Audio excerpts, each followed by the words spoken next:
The footprints stopped at the barn door. Days earlier, Andreas Gruber had found them in the fresh snow, tracks leading from the forest directly to his Bavarian farmstead. He followed them to the machine room, to the broken lock. But here's what kept him awake at night. There were no footprints leading away. Someone had come, and they hadn't left. His family dismissed his concerns. The neighbors offered him a gun. He refused. What was there to fear on this quiet farm, 40 miles north of Munich? On the night of March 31st, 1922, Andreas would get his answer. But by then, it would be far too late for the 6 people inside Hinterkaifeck. The farm at Hinterkaifeck sat at the edge of civilization. Built in 1863, the homestead connected the living quarters directly to the barn and stable through interior doors. An open attic ran the length of the building, accessible by ladder from either side. Andreas Gruber, 63, worked this land with his wife Cäzilia, 72. Their widowed daughter Viktoria lived with them, along with her 2 children, 7-year-old Cäzilia, named for her grandmother, and Joseph, just 2 years old. They kept to themselves. The nearest village was over a mile away. Visitors were rare. That's what made the strange occurrences so unsettling. 6 months before the murders, the family's maid quit without warning. She told neighbors the farmhouse was haunted. She'd heard footsteps in the attic almost every night. Andreas dismissed her as superstitious. Then, in March 1922, he found a newspaper from Munich lying on his property. No one in the family had purchased it. No one nearby subscribed to it. 2 of his house keys vanished. A door lock was broken. And then came the footprints. Andreas told several neighbors about the tracks from the forest. He mentioned hearing footsteps above his bedroom. He searched the attic and found nothing. On March 31st, a new maid named Maria Baumgartner arrived at Hinterkaifeck. Her sister dropped her off that afternoon. She was the last person to see the family alive. Saturday came. No one answered when coffee sellers arrived to take the family's usual order. They assumed the Grubers were busy. Sunday passed. The family missed church, unusual for such devout Catholics. Mail began piling up at the post office. Monday arrived. Little Cäzilia didn't appear at school. No explanation came. Neighbors noticed smoke rising from the chimney. Someone was tending the fire. The farm animals were clearly being fed. They could hear them moving about. Yet no one came to the door. 4 days passed in this strange silence. On April 4th, farmer Lorenz Schlittenbauer had seen enough. He gathered 2 neighbors and walked to Hinterkaifeck to check on the family. The front door was locked. They made their way to the barn instead. What they found would haunt the village for generations. The bodies of 4 people lay stacked on top of each other in the barn, covered with hay. Andreas, his wife, Viktoria, and 7-year-old Cäzilia. Each had been struck repeatedly in the head with a mattock, a farm tool similar to a pickaxe. But the horror was only beginning. Inside the house, Schlittenbauer discovered 2 more victims. Maria Baumgartner, the new maid, lay dead in her bedchamber. She had worked at Hinterkaifeck for less than 1 day. In the nursery, 2-year-old Joseph was still in his crib. The murder weapon was found in the barn loft. Dr. Johann Baptist Aumüller conducted the autopsies on April 5th. His findings painted a grim picture. All 6 victims died from blunt force trauma to the skull. The elderly women had also been strangled. 7-year-old Cäzilia's throat had been slashed. But one detail would become the most disturbing element of the case. Tufts of hair were found clutched in the little girl's hands. Her own hair.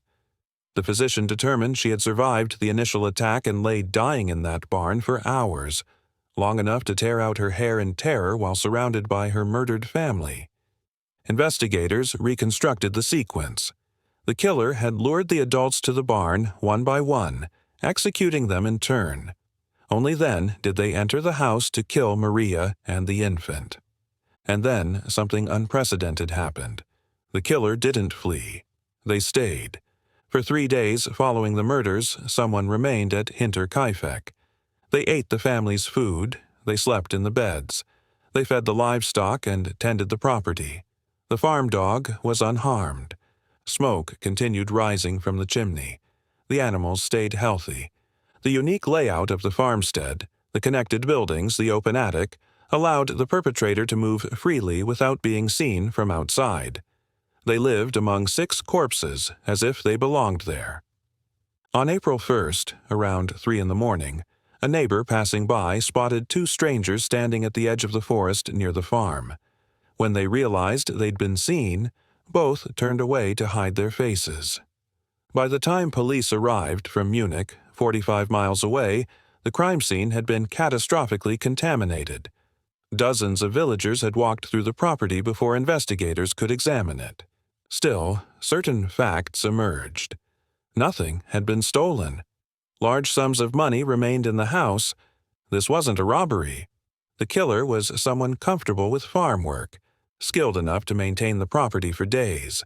Someone familiar with a mattock. Someone who may have been hiding at Hinterkaifeck long before that night. Remember the maid who quit 6 months earlier? She'd heard footsteps in the attic every night. She believed the farmhouse was haunted. Investigators began to wonder, was someone living in that attic all along, watching the family through the gaps in the floorboards? Waiting. The footprints Andreas found led from the forest to the farm. No tracks led away. Someone came, and they never left. Over 100 suspects were interrogated. Lorenz Schlittenbauer, who discovered the bodies, fell under suspicion. He'd had a previous relationship with Viktoria, but no charges were filed. Former farm workers who had publicly wished Andreas dead were questioned. Brothers known for violent tempers were investigated. All were cleared. In a desperate final measure, authorities removed the victims' heads and sent them to clairvoyants in Munich, hoping for supernatural assistance. They found nothing. The farm was demolished in 1923. No one would live there. The case officially closed in 1955.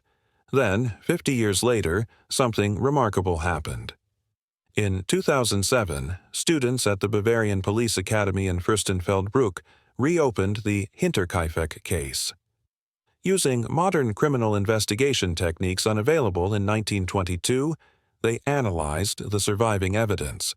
Their conclusion, released on November 11, 2007, shocked everyone. They unanimously agreed on the identity of the killer, and they refused to reveal the name. The perpetrator's descendants, they explained, still lived in the area. Out of respect for innocent family members, the students would not publicly accuse someone who could never face justice.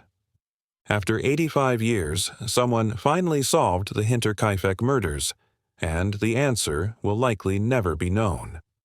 The victims were buried on April 8, 1922, 8 days after their deaths.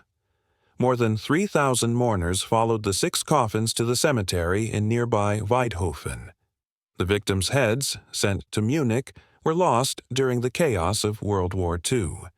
A small concrete memorial now stands where the farmstead once was. The site itself remains empty. Nothing has been built there in over a century. The Hinterkaifeck case has inspired countless books, documentaries, and films.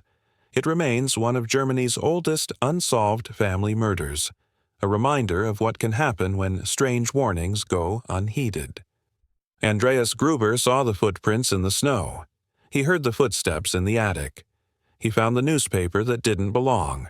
He noticed the missing keys, the broken lock. Every sign pointed to the same terrifying conclusion. Someone was already there. He told his neighbors. He searched his home. He dismissed the maid's fears as superstition. And on the last night of March 1922, in a barn at the edge of a forest, he finally met whoever had been watching. To this day, no one knows if Andreas recognized them.